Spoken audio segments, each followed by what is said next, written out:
Watch up, watch up, watch up mga idol. So harvesting po tayo ngayon sa ating siling labuyo. Ala, what is kulay? Tingnan nyo po idol, ang magandang klase mga labuyo, ang labuyo ko to.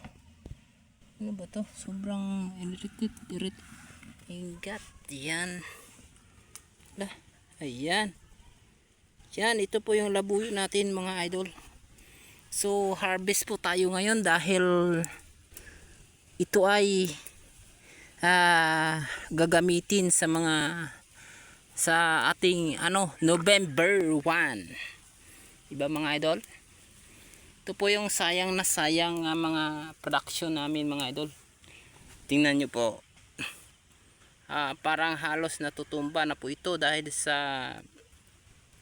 lakas ng bagyong Christine. So mabuti nga ngayon mga idol dahil tayo ay hindi inabutan ng bagong bagyo dito sa Masbate.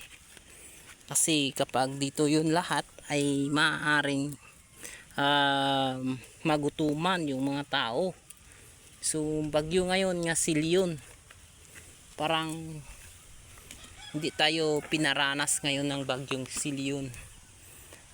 Mas mahirap mga idol kapag ang bagyo na yun ay lahat sa ating pupunta, kasi yung ating yung bagyong Christine ay malalaki-laki ang pinsala sa ating sa tanim namin mga idol, sa ating lalo sa mga kababayan natin sa mga sektor ng agrikultura. So ito ang aming siling inaasa-asahan or siling labuyo, talagang tinamaan po ito ay dahil ito ay maraming mga bali or mga sangang na sisira tulad niya, no, mga stem niya mga idol, at saka natutumba ibang klase. Ang iba naman ay parang natutuyo sa init dahil ito ay sa sobrang galaw-galaw ng mga puno mga idol. So maraming malaki-laki talagang pinsala, lalo na sa aming bagong tanim doon. Talagang hapla sa lupa mga idol. Ayun. Mas mabuti nga ito kasi dinaanan ng ating bagyong Christine, pero nakapitas pa rin tayo. Pero idol, mga almost 1/4 ang laglag sa lupa nito nung pagsalakay ni bagyong Christine.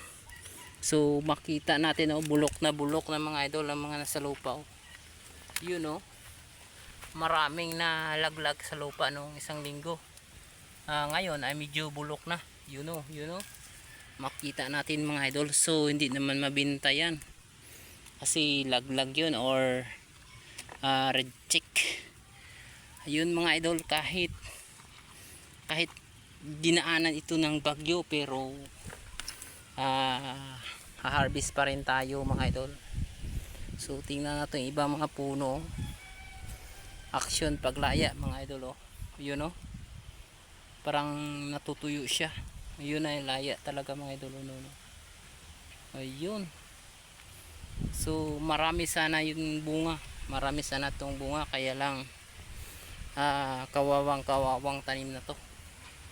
Parang mawalan tayo ng mga source of income dahil sa ating malakas or mahagupit na bagyong Christine. So tinama talaga ang aming lugar mga idol. Masbate, province of Masbate mga idol.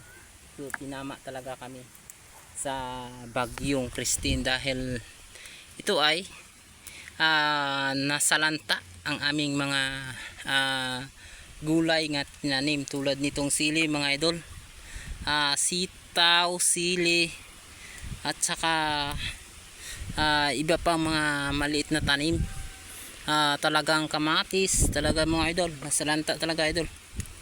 Ay halos na namamatay yung tomato natin doon dahil sa lakas ng hangin Christine.